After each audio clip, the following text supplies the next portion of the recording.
I've heard a couple of people before maybe say that, oh, I heard that you can hear Willie Earl say, I didn't do it. I read that too.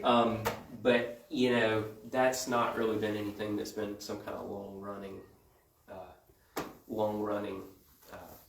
story that I've really heard much about. It's more of what you hear is going to be with Sarah McDaniel and upstairs where people see her. What about the other executions? I know there were 3 that took place across the street, but who were they? I don't know how many. I know at least 2 that took place across the street. There are a couple of pictures, and actually, when we go upstairs, I did put those pictures up there, so we can talk about them up there. Perfect. So they used to execute people. They used to hang people across the road from where we are now, kind of across behind the police station, the fire department that way, up the hill a little bit.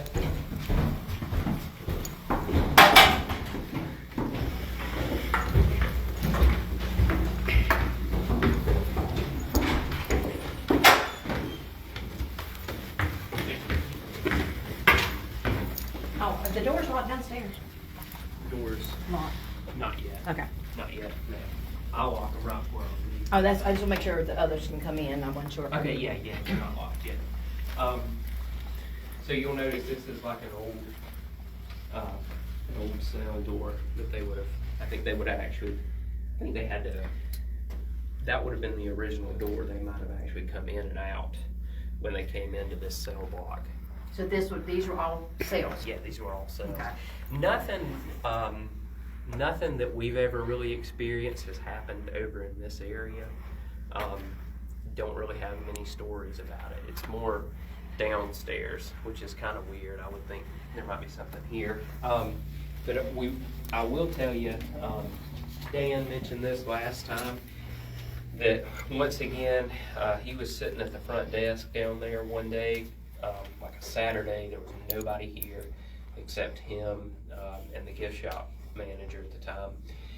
And they heard the distinct sound of running up and down this ramp 2 or 3 times back and forth.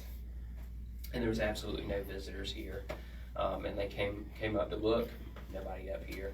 But they heard it distinctly because, you can hear oh yeah, walk. If you're down there, you can hear when people walk up this ramp. So they distinctly heard that, back and forth 2 or 3 times. But only one time they ever heard that. They never heard it again. And anytime anybody else has sat up there, they never heard anything. So this, like I said, this half would have been where the family lived. And up here this would have been their bedrooms. So I'll tell you what we were talking about the executions. So this is like the next to last legal execution in Pickens County. These are some photos from that. I don't remember, let's see what. So this picture, we actually have an enlarged version of this in the jail cell down there. But that's the prisoner, and he's actually being led out of what's our front doors down there right now. And he's being led across the road in that direction. Do you know his name? Don't know his name. I think it says down there his last name. I don't know what it says. The prisoner, like Johnson or something like that. Oh wow, these are actual hanging. So, Brandy, I'm gonna send you a PM here in a minute. The story about this, about the executions that went on here, is one of the sheriff's daughters actually, witnessed one of these executions when they lived here. And she was somewhere up here in their, one of their bedrooms, and she could look out one of these windows across the road, and there's just a huge crowd of people who've come to see this.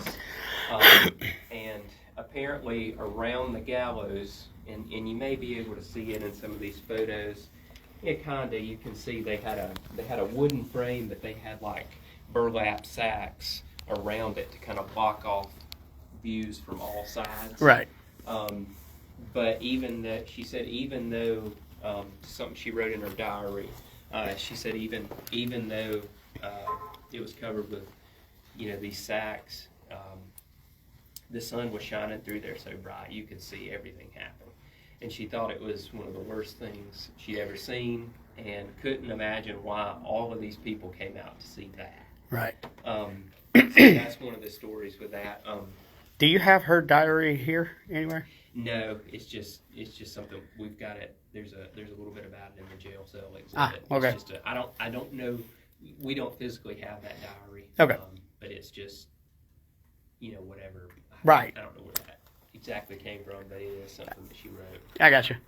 The other thing up here is, especially in this area, the rounded part, the turret. The really notable feature that looks like a castle on the museum. This is where people say they've seen Sarah McDaniel, the sheriff's wife that died. They claim to have seen her looking out this window in the middle of the night when they come out here. Yes, yeah, she was one of the 3 people that died.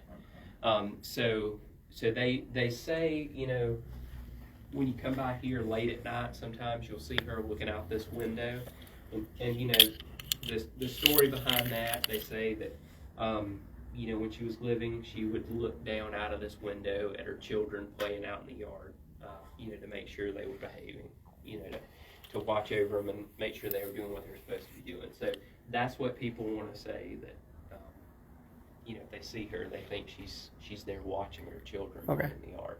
Makes sense. Yeah, and so it's always something late at night. Like I said before, I myself don't drive by here late at night. So I've never seen it, but I've had multiple people over the years come in and say, I just saw her the other night or something like that. But Okay. Maybe 2 of us need to sleep up here.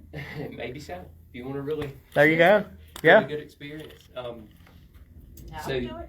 So yeah, that's the main thing that visitors or other people say they've seen, related to the haunting of this place. Especially if anybody says something, it's going to be about Sarah McDaniel. Those of us who have been here over the years, worked here, there are other things that we notice that we may not have ever seen this, but there's been some other things. One last thing I'll tell you up here is that we did have one point, and this is since I've worked here, we had some pedestals sitting up here, getting ready for a show, for an exhibit. No artifacts or anything, just some pedestals. And Dan and another coworker were downstairs at the front desk again. They heard something up here. And came up, and so if you can look at this pedestal here, it's just a normal pedestal, but you can add this little collar around it so Right. that you can put a plexiglass cover over it. Well, we had taken an existing pedestal. It was a larger pedestal, probably twice the size of this square one back here, and put a collar around it because we needed something big enough to cover, a bigger artifact. So had built a collar, had put it on it. It was, put with Gorilla Glue, clamped. It had been clamped, over a weekend. So the glue was set.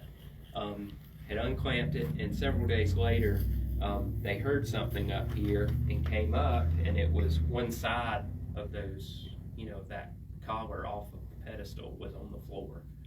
And you could tell it didn't just pop off because it kind of took some of the paint and wood from underneath the piece when it was ripped off. And Gorilla Glue's pretty strong. Exactly. If you've clamped it, especially for several days. Yeah. And just the way they said it sounded, I think the piece was probably about 3 feet. 3 feet, and it would be about as big as that. So if you heard it fall up here, it's not going to be very evident, but they said it made a really loud.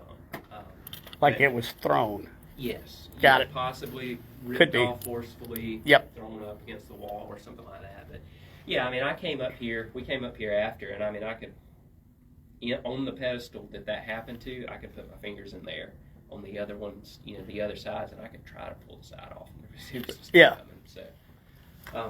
So that's the other weird thing we've had up here. But if any stories that people are going to be telling you is most likely about Sarah McDean right here in the turret. So.